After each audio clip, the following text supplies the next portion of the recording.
Baiklah, selamat pagi semua. Hari ini kami akan pergi ke Keraton Ratu Boko. Kami akan menjelaskan mengenai akses dan rute, sejarah, dan nilai penting yang ada di dalam Keraton Ratu Boko ini. Baiklah, saksikan videonya. Rute perjalanan dari pusat kota Yogyakarta menuju Keraton Ratu Boko memakan waktu sekitar 30 menit menggunakan sepeda motor. Kita akan melewati Candi Prambanan di Jalan Solo. Tidak hanya itu, jalan menuju Keraton Ratu Boko dan candi itu juga searah. Selama perjalanan, kita melewati tanjakan dan turunan. Kita juga melewati jalan pedesaan, di mana di kanan kiri terdapat rumah warga. Ada dua pintu masuk menuju Keraton Ratu Boko. Yang pertama, pintu masuk khusus bus pariwisata. Yang kedua, pintu masuk khusus kendaraan pribadi seperti sepeda motor dan mobil. Jalan masuk yang kedua ini merupakan jalan beraspal yang sedikit menanjak dengan tikungan cukup tajam. Jadi kita di Ratu Boko, Keraton Ratu Boko. Kita tuh sempat nyasar-nyasar kemarin waktu kesininya karena emang jalannya susah. Terus kita salah jalan, kita harus masuk lewat yang jalur bisnya, benar tuh nggak bisa lewat situ. Terus kita harus bolak-balik dulu buat masuk ke sini. Dan ya di sinilah kita di Ratu Boko sekarang. HTM-nya itu 25.000 per orang. Terus kita harus naik dulu berapa tangga buat nyampe ke sininya, ke puncak dari Ratu Bokonya. Terus sekarang lagi panas banget. Ratu Boko tuh terkenal dengan sunsetnya yang bagus ya kalau pas sunset di sini. Tapi kalau siang ya gini panas banget. Cuma ini worth it lah buat dikunjungi. Saat ini, kita berada di Keraton Ratu Boko. Jadi, Keraton Ratu Boko terletak di Desa Sambirejo, Kecamatan Prambanan, Sleman, Yogyakarta. Untuk harga tiket masuknya, wisatawan Nusantara dikenakan biaya sebesar Rp25.000. Sedangkan untuk wisatawan mancanegara, dikenakan biaya 2 kali lipatnya, yang berarti Rp50.000. Transportasi menuju Ratu Boko cukup mudah. Ada dua opsi yang bisa kita gunakan. Yang pertama, kita bisa menggunakan Trans Jogja dengan jurusan 4A. Setelah itu turun di halte Prambanan, dilanjutkan dengan menyewa ojek dengan membayar Rp15.000. Yang kedua, kita bisa menggunakan kendaraan pribadi seperti sepeda motor atau mobil. Dengan menggunakan kendaraan pribadi, kita bisa menghemat waktu dan juga biaya. Untuk jarak tempuh dari pusat kota Yogyakarta menuju Keraton Ratu Boko memakan waktu sekitar 30 menit. Hai, Assalamualaikum. Nama aku Rahma. Aku akan menjelaskan tentang keunikan dan nilai penting dari Ratu Boko ini. Jadi, sebelumnya fungsi Ratu Boko ini belum ada secara pastinya, tapi warga di sini mempercayai kalau di sini tuh dulu pusat dari kerajaan Mataram. Dan yang tinggal di sini itu ayah dari Roro Jonggrang yang kalian sudah tahu gimana legendanya. Terus kalau bukan waktu musim hujan di sini itu keunikannya sana tuh kalian bisa lihat sunset dan silhuetnya yang bagus banget, udah terkenal banget. Dan di sini itu dipercaya kalau di sini keraton bukan candi, karena di sekitar sini juga nggak ada candi-candi kecil. Jadi keunikannya kalian bisa belajar tentang gimana sih sejarahnya di sini, keunikannya tentang bekas keraton dan reruntuhannya. Makasih. Nilai penting dari Keraton Ratu Boko adalah dari reruntuhan yang melegenda, karena diyakini bahwa ini adalah keraton dari seorang Raja Mataram bernama Ratu Boko. Tokoh Ratu Boko sendiri adalah ayah dari Roro Jonggrang yang ada dalam dongeng kisah cerita Roro Jonggrang. Nilai penting selanjutnya adalah fungsi utama dari Istana Ratu Boko, yang sampai sekarang memang belum ada bukti sejarah yang akurat untuk mendeskripsikan fungsi dari tempat ini.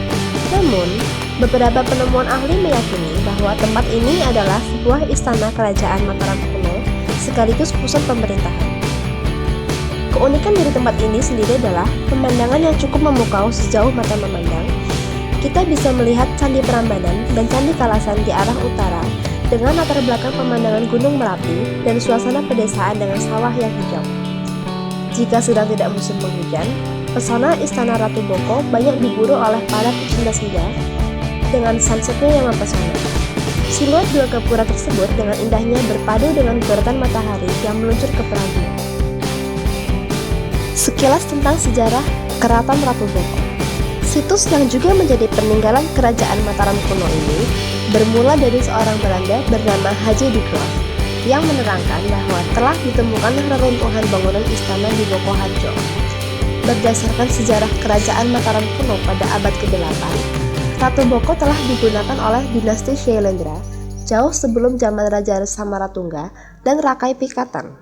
Sedangkan kisah lainnya yaitu kisah Prabu Boko yang berkembang sebagai cerita rakyat kuno di tanah Jawa yang menyebutkan telah ditemukan reruntuhan bangunan istana pada zaman masuknya agama Hindu persis di tempat yang dicatat oleh seorang Belanda tersebut. Namun, kutipan kisah dari Mas Ngabeyi Purbawijaya dalam serat Babat Kadiri menggambarkan keberadaan Ratu Boko yang dipenuhi pesona mistis di dalamnya. Alkisah pada suatu hari, bertahtalah seorang raja yang bernama Prabu Dewatasari di Keraton Prambanan. Namun, banyak di antara rakyatnya yang menyebut bahwa Raja Prambanan adalah Ratu Boko, seorang raja yang ditakuti karena konon Prabu Boko gemar memakan daging manusia. Ternyata, Prabu Boko tersebut adalah seorang perempuan, yaitu permaisuri dari Raja Prambanan yang bernama asli Prabu Prawatasari. Prabu Boko sendiri adalah perempuan Siti Sentaksesa yang bernama Butonyai.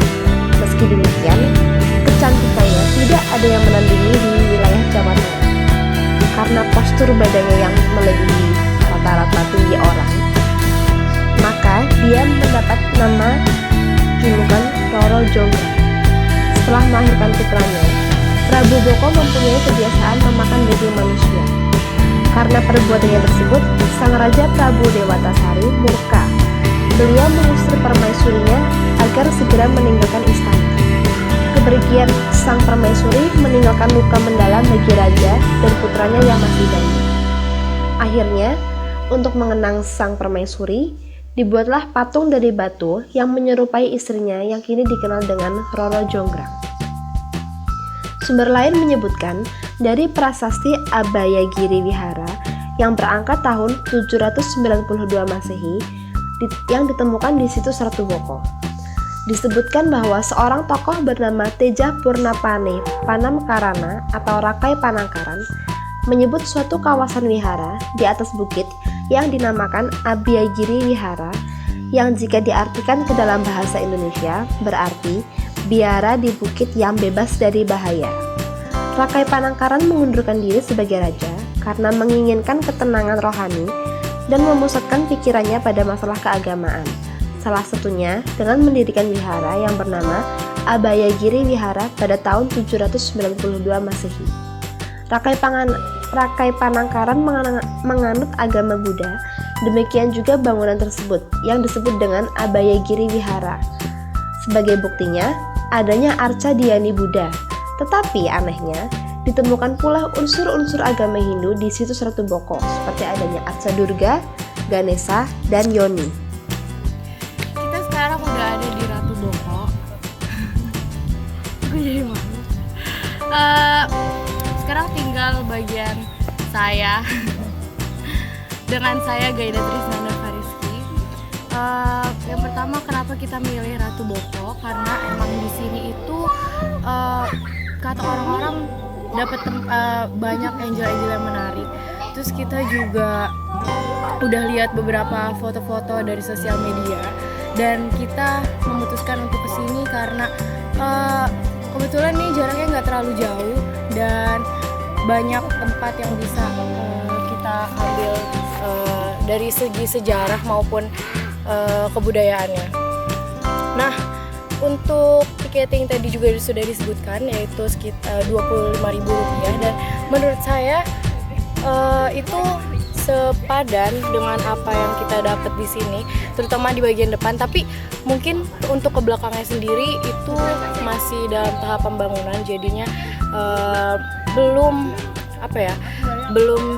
ada, mungkin belum terlalu menarik untuk bisa dikunjungi. Jadi, tapi for all, I think it's good enough.